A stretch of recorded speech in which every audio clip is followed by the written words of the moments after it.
Yes, students, we will start now new topic calculation of the resistance of a conductor from a graph between potential and current. देखो potential difference और current के between अगर graph plot करें बेटा तो कैसा आता है एक स्ट्रेट लाइन जो कि ओम्स लॉ के अकॉर्डिंग आप लोगों ने ऑलरेडी स्टडी कर लिया। क्लियर बेटा? देखो यहाँ पर आपको फाइंड आउट करना है रेजिस्टेंस की वैल्यू। क्या फाइंड आउट करनी है बेटा? रेजिस्टेंस की वैल्यू फाइंड आउट करनी। और रेजिस्टेंस की वैल्यू आपने क्या करनी है बेटा? फाइंड आउट करनी with the help of graph. अब किस तरीके से ग्राफिकली रिप्रेजेंट करेंगे वन बाय वन दोनों के बारे में स्टडी करते हैं। देखो ग्राफिकली रिप्रेजेंटेशन में ग्राफ के अकॉर्डिंग क्या इफेक्ट पड़ेगा उन दोनों के बारे में भी स्टडी करते हैं। फर्स्ट ऑफ ऑल देखो मैंने यहाँ पर दो केस लिए हैं बेटा। एक तो आपके पास first case and second one is आपके पास है बेटा सेकंड। जो फर्स्ट केस है उसमें एक्स एक्सिस पे क्या लिया है बेटा मैंने? करंट। क्लियर? और जो वाई एक्सिस है उस पर क्या लिया है मैंने बेटा? पोटेंशियल। ये potential. Clear? As it is second case है। सेकंड केस में एक्स एक्सिस पे क्या लिया है मैंने बेटा? पोटेंशियल। ये पोटेंशियल लिया हुआ है बेटा। और वाई एक्सिस पे मैंने क्या लिया हुआ है बेटा? करंट। ये current. One by one study कर रहे हैं बेटा इन दोनों के बारे में, थोड़ा ध्यान दीजिएगा। अगर v और i के बिटवीन ग्राफ खींचेंगे तो हमेशा कैसा आता है? एक स्ट्रेट लाइन। अगर मैंने i y एक्सिस पे ले लिया, v x एक्सिस पे ले लिया, तब भी ग्राफ कैसा आएगा बेटा? Straight line. क्योंकि ओम्स लॉ के अकॉर्डिंग आप लोगों ने क्या पढ़ा है? v is equals to I into r। या फिर आप लोगों ने पढ़ा है v is directly proportional to i। यानी कि i की वैल्यू अगर इंक्रीज करेंगे तो पोटेंशियल की वैल्यू भी क्या होगी? इंक्रीज। और साथ पे क्या लग रहा है? डायरेक्टली प्रोपोर्शनल का साइन। इससे मीनिंग क्या निकल रहा है? अगर करंट की वैल्यू इंक्रीज करेंगे तो पोटेंशियल की वैल्यू भी क्या होगी? आपके पास सिंपली इंक्रीज होगी। तो ये दो ग्राफिकली रिप्रेजेंटेशंस आपको आई होप समझ में आते होंगे। ऐसा आप लोगों ने पहले भी स्टडी कर लिया, वी एंड आई के बिटवीन स्टडी किया है। क्लियर?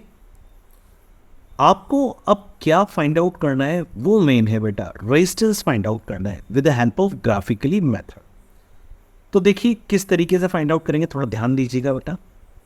फर्स्ट ऑफ ऑल आपके पास ये जो ग्राफ है एक्स एक्सिस से कितने डिग्री का एंगल बना रहा है? थीटा।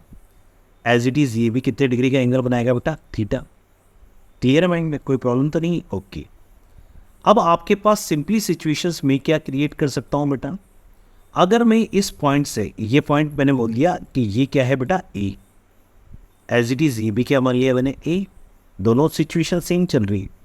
सपोज मैंने ये बोला है कि ए से एक्स एक्सिस पे क्या परपेंडिकुलर ड्रॉ करना है बेटा, तो that is the perpendicular on O X axis just like A B. Clear? It means क्या लिख सकते हैं बेटा? A B perpendicular on X axis. Clear? As it is मैं एक परपेंडिकुलर और ड्रॉ कर देता हूं बेटा। यह हो गया बेटा आपके पास ए बी हो गया। अब इसको मान लेना सी। तो सिचुएशंस क्या होगी बेटा? ए सी परपेंडिकुलर है ऑन वाई एक्सिस। क्लियर? ये दोनों सिचुएशंस सेम सिचुएशंस यहां पर भी क्रिएट कर लेते हैं बेटा। ये परपेंडिकुलर अगेन परपेंडिकुलर। तो सिचुएशंस क्या है बेटा? इसको मैंने बोल दिया बी और इसको अगेन मैंने बोल दिया सी। तो A B perpendicular on X axis. Clear? ये simple situations. As it is A C perpendicular on Y axis. दोनों सिचुएशन सेम ही तो है आपके पास में। दोनों साइड में आपने क्या कर दिया? परपेंडिकुलर ड्रॉ कर दिया। तो परपेंडिकुलर ड्रॉ करने में तो मेरे ख्याल से आई थिंक आप लोगों को कोई भी प्रॉब्लम्स नहीं आई। क्लियर? अब धीरे धीरे स्टडी करते हैं। पहले फर्स्ट केस के बारे में स्टडी करते हैं। देखिए अगर मैं यहाँ पर स्लोप ऑफ लाइन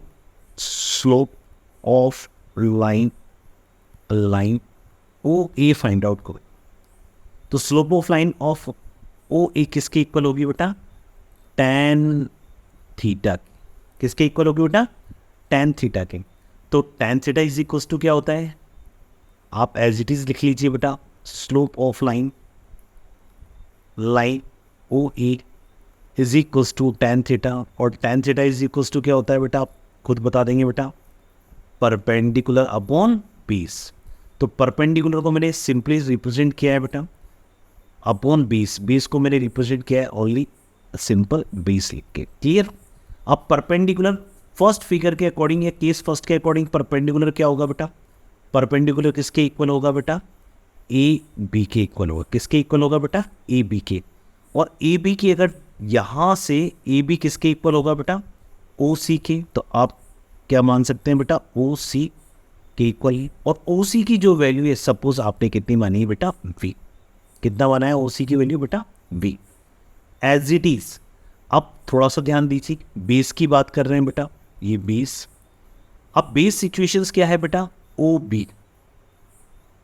क्या माना है आपने, ओ बी। और O B is equals to, suppose आपने कितना माना है बेटा, I. O B is equals to क्या माना है बेटा, आई। कोई डाउट है इसमें? ओके। आपने क्या करना है, ये वैल्यू इसमें पुट कर दीजिए। तो आपके पास सिचुएशन क्या आएगा, slope of line O A is equals to tan theta, और tan theta is equals to क्या होगा, परपेंडिकुलर क्या है बेटा, v upon I. Equation number 1। Clear बेटा? अब देखिए, we know that Ohm's law, we know that Ohm's law. Ohm's law आपने क्या पढ़ा है बेटा, v is equals to I into of R. अगर मैं यहाँ क्रॉस मल्टीप्लाई कर दो आई को, तो आई जस्ट बिलो आएगा, इज इक्वल्स टू आर। तो इससे मीनिंग क्या निकल रहा है कि v अपॉन आई की जगह आप क्या लिख सकते हैं बेटा, r। या दोनों का रेशियो आपके पास किसके इक्वल होता है, रेजिस्टेंस के। From equation first and second आप क्या निकाल सकते हैं बेटा, from equation first and second. तो आपके पास हुआ from equation first and second. First and second के अकॉर्डिंग क्या होगा बेटा, slope of line O E. Clear?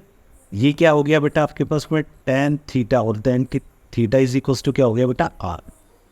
यानी कि आप क्या लिख सकते हैं बेटा, slope of line O E is equals to क्या होगा, r। ध्यान दीजिएगा बेटा, इस पर बहुत काम की चीज़ें बेटा है। ठीक है? यहाँ तक कोई डाउट है बेटा, any doubt between the student? Okay, कोई प्रॉब्लम। यानी slope of line O E is equals to आपके पास क्या होगा, r। आई थिंक इसमें तो कोई प्रॉब्लम नहीं है। अगर मैं ऐसा बोलूँ बेटा आपसे कि सिंपली सिचुएशन क्रिएट करते हैं आपके पास में, कि इस केसेस में सपोज अगर v और i के बिटवीन एक ग्राफ प्लॉटेड है। क्या है बेटा, एक ग्राफ प्लॉटेड है। अब इस सिचुएशन में यहाँ तो ले लिया आपने v, और यहाँ क्या लिया है बेटा आपने i। क्लियर? दो गिवन है आपके पास, लाइंस गिवन है, या दो ग्राफ आपके पास गिवन है। फर्स्ट सिचुएशंस बड़ा सिंपल सा क्वेश्चन है बेटा। इस क्वेश्चंस के अंदर आपके पास जो फर्स्ट आपके पास गिवन है, सपोज मैंने लिखे हैं जिसका स्लोप कम है, ये आपके पास है t1, ये आपके पास है t2। क्लियर? और ये आपके पास है o, और ये आपके पास है बेटा x एक्सिस, और ये आपके पास है y। क्लियर? तो आपने फाइंड आउट करना है कि कौन सा t1 और t2 में से किसका रेजिस्टेंस ग्रेटर है। यानी रेजिस्टेंस आपने फाइंड आउट कर। क्लियर? आप क्या फाइंड आउट कर सकते हैं, रेजिस्टेंस कैसे फाइंड आउट करेंगे, t1 और t2 में से रेजिस्टेंस किसका ग्रेटर होगा। नॉर्मल सी बात है बेटा, t2 का ग्रेटर होगा, t2 ग्रेटर देन t1। इससे मीनिंग क्या निकल रहा है भाई, t2 ग्रेटर क्यों होगा। आपके पास सिंपल सा फॉर्मूला क्या, स्लोप ऑफ लाइन OP। तो वी नो दैट, आप सीधा लिख सकते हैं वी नो दैट, सॉरी क्षमा चाहेंगे आपसे इसके लिए, we know that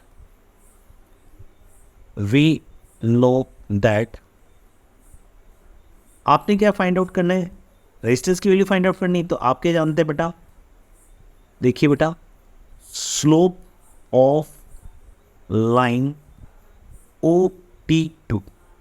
clear? O T2 ये ग्रेटर है किसके कंपैरिजन में बेटा? Slope of line, slope of line O T1 थी। तो देखिए slope of line O T1 आपके पास किसके कंपैरिजन में? O T2 के कंपैरिजन में क्या है बेटा? कम है। तो आप सिंपली सिचुएशन क्या बोल सकते हैं बेटा कि जो T2 का रेजिस्टेंस होगा, ठीक है, resistance of the T2 is greater than, तो आप क्या लिख सकते हैं? So we can say that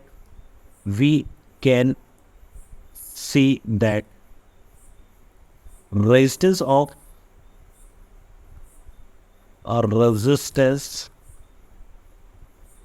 of T2 is greater than resistance of T। क्लियर? तो T2 का जो रेजिस्टेंस होगा वो T1 के कंपैरिजन में क्या होगा बेटा? ग्रेटर होगा। ये एक सिंपल सा एग्जांपल, आई होप आपको समझ में आया होगा। ये तो था बेटा फर्स्ट केस। क्लियर? ये क्या था बेटा? First case. अब आपने क्या करना है बेटा? सेकंड केस के बारे में स्टडी करनी। सेकंड केस कौन सा था बेटा? जहां पर वाई एक्सिस पे क्या है? आई, और एक्स एक्सिस पे क्या है बेटा? वी है। सेम सिचुएशन क्रिएट करते हैं। सबसे बेस्ट तरीका तो क्या है? स्लोप निकाल लीजिए। अब स्लोप निकालेंगे तो वो वही केसेस होगा। देखिए बेटा मैं स्लोप निकाल रहा हूँ। क्या लिखते हैं बेटा? देखिए सॉरी, इसको थोड़ा सा बड़ा कर लेते हैं। ओके, हाँ ठीक है। Okay, start out. Slope of line क्या है बेटा आपके पास में? ओ ए। तो क्या लिख सकते हैं? Slope of line O A is equals to आपके पास क्या होगा बेटा? tan theta. कोई डाउट है इसमें? ओके, आप क्या लिख सकते हैं बेटा?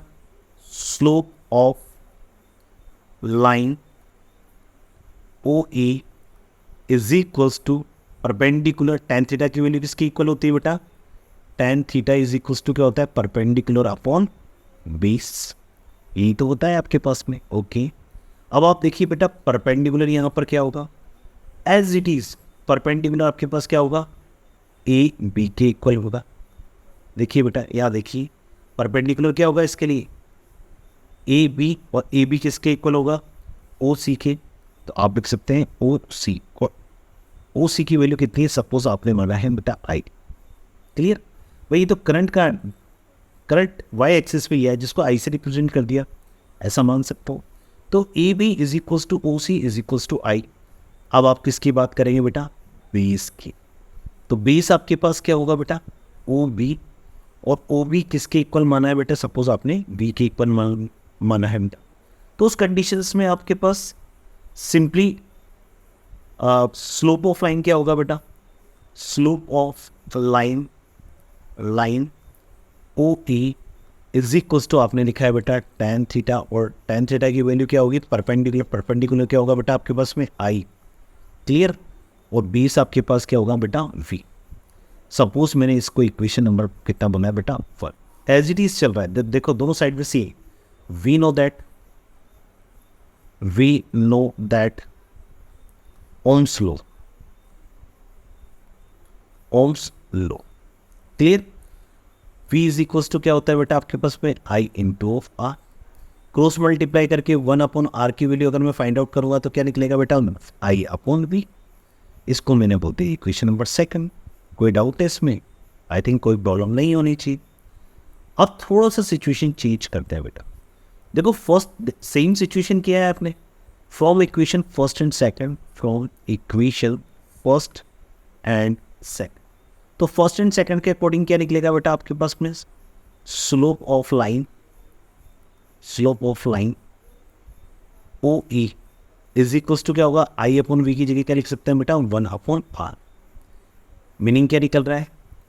स्लोप ऑफ लाइन आपके पास किसके इक्वल होगी? 1 अपॉन रेजिस्टेंस के इक्वल होगा।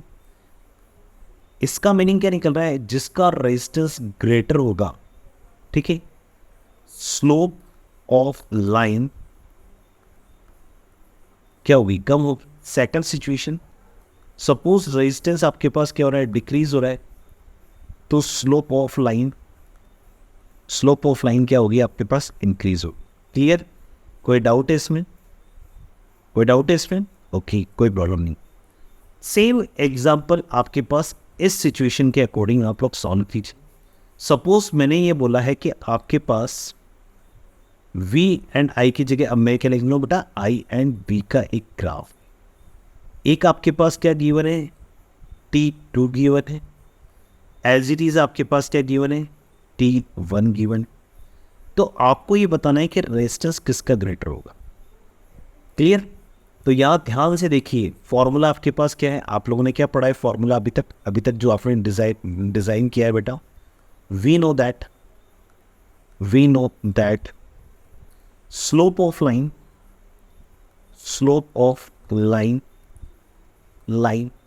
ओ A, clear, is equals to आपने पढ़ा है बेटा 1/r। क्लियर?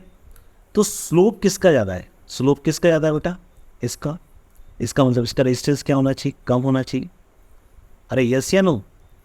देखिए फर्स्ट केस मैंने आपको पहले बताया कि जिसका रेजिस्टेंस ग्रेटर होगा उसका स्लोप क्या होगा बेटा आपके पास में, कम होगा। ये तो बताया आपने, जिसका रेजिस्टेंस कम होगा उसका स्लोप कैसा होगा, ग्रेटर होगा। तो स्लोप देखिए किसका ग्रेटर है, सेकंड वाले का स्लोप ग्रेटर होगा आपके पास में, सॉरी हाँ, स्लोप क्या है आपके पास, ग्रेटर है, तो रेजिस्टेंस की वैल्यू क्या होगी आपके पास में, कम हो। सपोज इसका रेजिस्टेंस मैंने बोल दिया आपके पास R और इसका बोला है मैंने R, तो जिसका स्लोप कम होगा उसका रेजिस्टेंस ग्रेटर होगा। तो आप क्या लिख सकते हैं, so we can say that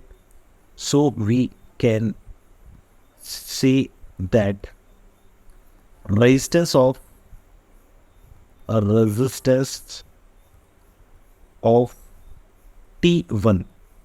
T1 ही तो लिखा है, is greater than resistance of T2। Clear? कोई डाउट है भाई? आई होप ये पूरा टॉपिक आपके पास क्लियर हुआ होगा। थैंक यू बेटा।